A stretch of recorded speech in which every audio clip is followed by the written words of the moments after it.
Hi, I am Dr. Raghu Reddy. I am one of the pulmonary and sleep physicians here. We see all kinds of pulmonary disorders and sleep disorders.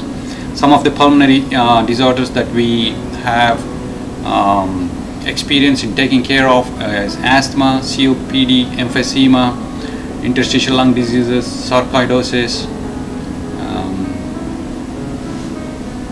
any pleural diseases, lung cancers, etc.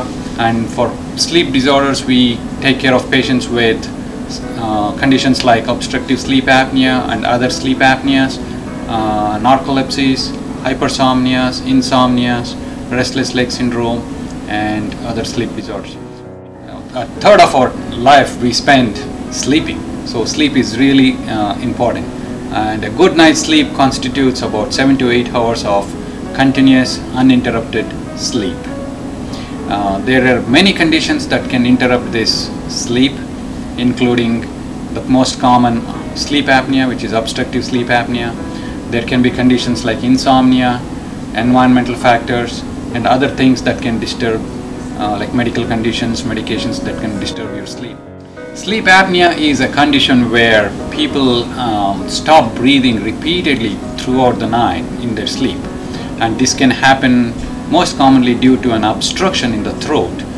That can happen for many reasons, and if when this happens, their sleep is interrupted every time the throat closes up and they have to wake up briefly, or when they stop breathing, their oxygen level falls and it puts an increased stress on the heart and the brain, and that can, over a long period of time, over many years, can damage the heart and the brain, leading to conditions like high blood pressure, heart disease, and strokes. Sleep, if you experience any of these symptoms like snoring, daytime sleepiness, or unrefreshed sleep, or witnessed apneas, among many other symptoms that this disease can present with, you should consult your primary care physician, or you should see a sleep physician, and we can evaluate and see if you need a sleep study, and if a sleep study is needed, we refer you to our sleep lab.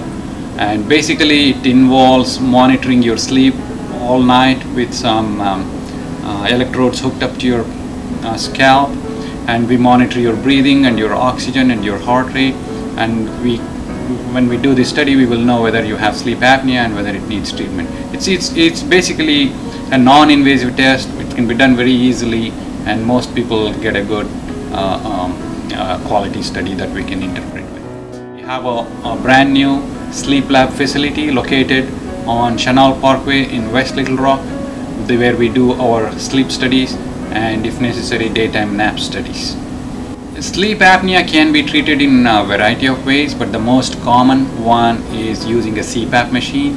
It's a type of device where you have a mask that snugly fits on the nose or the mouth and is connected to a small machine, and that blows air to the back of your throat, splinting it open while you're asleep so you don't close up the throat. There are other treatments depending on the severity of sleep apnea, where you can use a dental device, or in selected cases a surgery can be used.